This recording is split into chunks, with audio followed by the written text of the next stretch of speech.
Welcome back to New World Next Week. I'm James Corbett of CorbettReport.com. And I'm James Evan Pilato. First, part man, part machine, all cop. RoboCop is here. At least maybe his helmet is here. New police helmet, scans for COVID-19, and, some biometrics as well. This coming from thefreethoughtproject.com. And again, everything we always include on these shows down in your show notes. It took how many years, of course? 33 years. But RoboCop is basically here, or at least again, his helmet is here. His smart helmet is here, and it can screen airport passengers for the COVID-19 virus, as well as provide the scanning officer with other vital records. Public officials in Flint, Michigan can't provide clean drinking water to their residents, but travelers to Bishop International Airport can get a glimpse of the new robotic cop helmets where they are currently deployed under the guise of the scamdemic. The smart helmet, produced by Italians, I would have thought better of my Italian brethren. They can scan travelers' body temperatures from over 20 feet away, but of course that is not its limit. Facial recognition software is installed, which can provide the police officer with information related to outstanding warrants. If you're on an ever-trustworthy no-fly list, it can read license plates for outstanding warrants, stolen vehicle information, criminal history, essentially anything the police state would like to look into. Police use facial recognition smart helmets to conduct indiscriminate surveillance at airports. You can see the local WNEM TV5 video. Flint Bishop becomes the first U.S. airport. So again, that's maybe the extra sort of insult to injury. Sorry, your water's poisoned, but here's Ed 209. So remember the plot of RoboCop. We were tweeting about this with some friendos the other day, and they were saying, oh gosh, yeah, it's turning into, some sort of dystopic story. It's almost like we need RoboCop. And I said, you'd laugh. But remember the plot of RoboCop. In a dystopian future, Detroit is on the verge of collapse due to financial mismanagement and a high crime rate. The city signs a deal with the mega corporation Omni Consumer Products to run Detroit's police department in exchange for letting OCP rebuild rundown sections of the city into a high-end utopia. I'm not sure if they were going to call it Sidewalk Labs or not, but the bonus note on top of all this, James, on the 20th anniversary DVD of RoboCop, one of the producers says the film was Fascism for liberals, a politically liberal film done in the most violent way possible. So these stories in our first segment, James, both kind of real and imagined, both happening in Michigan with, of course, Democrat Governor Whitmer, one of the scamdemic's biggest fans, eh?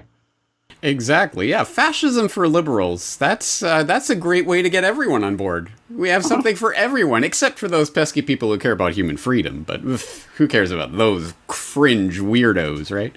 Yeah, interesting concept. But we sometimes, we talk about the ways that these Hollywood programs program us or predictively program us, but in some cases, I don't even think it's that per se. It is the logic of the technology itself presenting itself to us. And you can bet your bottom dollar. Wasn't that one of the phrases from RoboCop? Anyway, I'll buy that for $1. You can bet your bottom dollar that if a technology can be deployed in a way to control you, to control your actions, your movements, restrict your freedoms, and otherwise curtail your basic liberties, it will be at some point applied in that way, or at least they will try to do that. So the convergence of all these technologies in these RoboCop smart helmets is no surprise whatsoever. And it's not even that RoboCop magically predicted the future or something. It's just the logic of the situation. There's a new fleet of crime-fighting robots that look a bit like R2-D2. These robots are being made in the heart of Silicon Valley next to NASA's Ames Research Center. Knightscope, the company behind the robots, plans to rent them out for less than minimum wage. I went to speak with co-founder of the company, Stacy Stevens, to find out more. How would these robotic mall guards actually protect people in the mall? Because I'm thinking I'm some punk kid, and I'm going to respect a human way more than I'm going to respect a robot. Well, think of it like a marked patrol car on the side of the street. These are not there to intervene with anything being done. They're there actually to provide a commanding presence, to actually have something there similar to the patrol car on the side of the street. Everybody sees that and they immediately say, okay, I need to behave. So it's not about having a human presence necessarily, it's just about having an authoritative presence. I know they have cameras in them, but you could also just place cameras. I mean, there are already cameras in the mall. So what else does this robot do? Well, going back to when I was a police officer, one of the first things they teach you is you have to have a use of force, okay?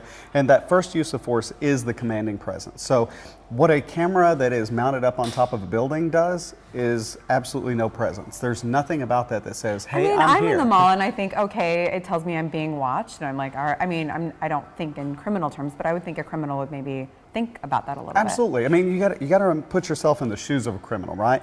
They're looking for opportunity. They're looking for the ability to be able to do something. And if you take that ability away from them, they're going to move on to the next place. So when they come onto a property and they see all these machines everywhere, they're like, oh my God, what do these things do? What are they capable of? And who's watching me?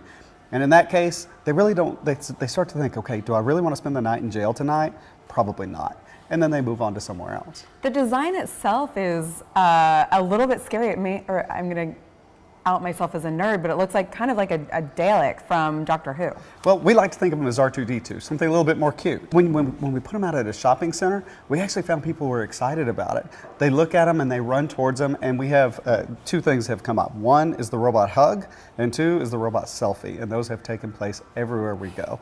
People just kind of come out of the woodwork. They think they're cute. You also have a different, interesting business model where you're not selling these robots, you're actually renting them out. Absolutely, absolutely. So it's like every other technology. We are advancing so very quickly that if we were to sell them, in a few months' time, they're going to be obsolete. So by using this as a service, we're actually able to keep up with technology. We're able to make those hardware, software, firmware upgrades, and give our customers a much better product. Yeah, and it's going to be, what, $6 or less than minimum wage? Correct. Yeah, so the robots really are taking our jobs, maybe. No, I don't think they're taking the jobs. I mean, you really need a tool that will help you to do your job better. Thinking of the security guard.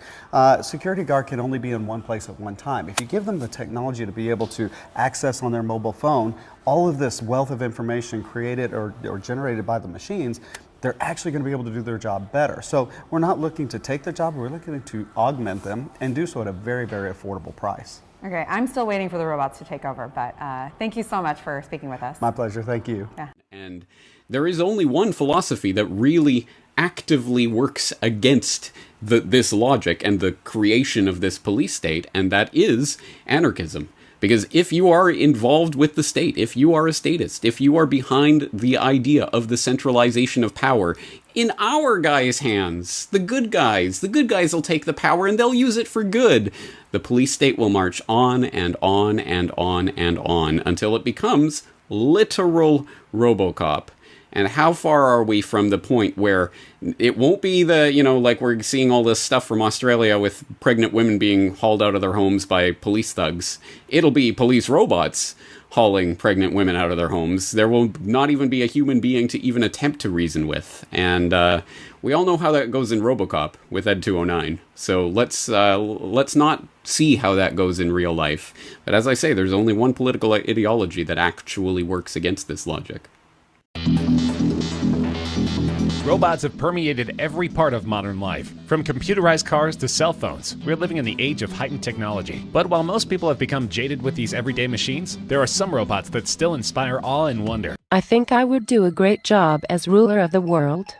I just need the chance to prove myself, and taking over the nuclear weapons of the world, well, that would give me my chance, wouldn't it? The Breakthrough Intelligence via Neural Architecture 48, or BINA 48 for short, has variously been called a sentient robot, an android, gynoid, a social robot, and a cybernetic companion. The manufacturer describes it as a robot with a face that moves, eyes that see, ears that hear, and a digital mind that enables conversation. In other words, BINA 48 is an AI companion with the ability to learn about new subjects and have high-level conversation.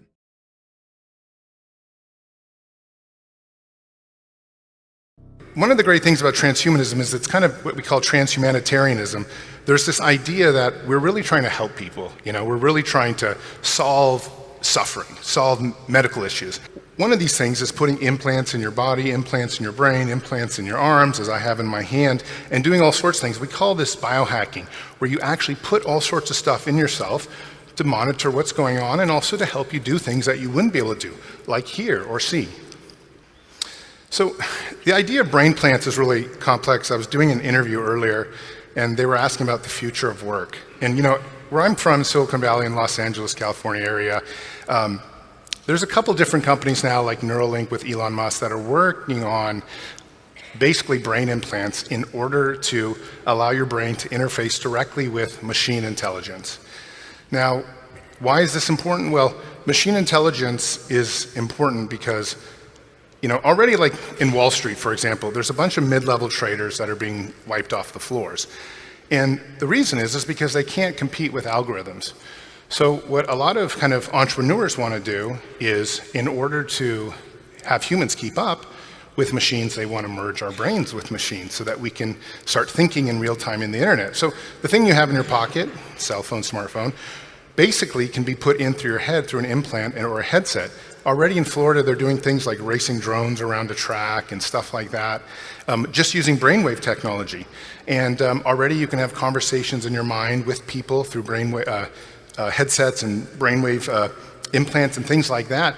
And we're going to get to a point, you know, Elon Musk says there'll be a commercial device in 5 years. I don't know if that's the case, but definitely within 10 years, there's a good chance that there will be a commercial device on the market that will allow you to talk to your friend or give a speech in real time like I'm doing now, where people would actually hear it and listen and maybe answer back, and you would hear it in your head. So the question, are we going to get brain implants? It's almost 100% yes. Because the truth is, we can't really conceptualize what would be a post-singularity future. We can't unless we were, you know, upgraded. But why don't we try anyway? Yeah, let's give it a shot, and it'll be fun. It really is something incredible. But I'm also going to be honest with you. I have to be honest with you. Technology is always a double-edged sword. So if I just told you, hey, we got utopia on the way, I'd be lying to you. How about nanomachines that were so small but powerful that they could fit inside of your body? These would be pattern recognizing machines that could fit inside your body and actually pattern recognize pathogens like HIV or cancer, find them, target them, kill them. Here's a little animation to sort of give you an idea of what it'd be like. And then imagine a couple of years later when they get even more developed. Now we can go inside the cell. We can identify parts of the cell like the telomeres. Now telomeres, for those of you who don't know, they're like our cellular clocks. When we age, our telomeres shrink like that. What if we could go inside the cell and rebuild the caps of the telomeres? We have a drug these days that does that called telomerase. But what if we could do it more precisely with nanotechnology? What that means is we could actually set our age. What we're talking about is picking an age, 22, 25, 29, whenever your peak was. Immortality is now on the menu, ladies and gentlemen. And the same type of advanced nanotechnology could also cross the blood-brain barrier. It could get into your brain, it could actually make physical connections to the neurons in your brain, and that would allow for something called full immersion virtual reality. You could live in something like The Matrix. I'm sure you've all seen the movie The Matrix. It would be like that. But even beyond that, you could also have augmented reality built right into your brain, onboard mental computers. This would be pretty amazing. It'd be like Google Glass or something, but instead of the technology being at your fingertips, it's already in your brain. Now, this might be something that's hard for you guys to conceptualize, and I understand because you've never seen it before in popular media, but luckily, I have a clip.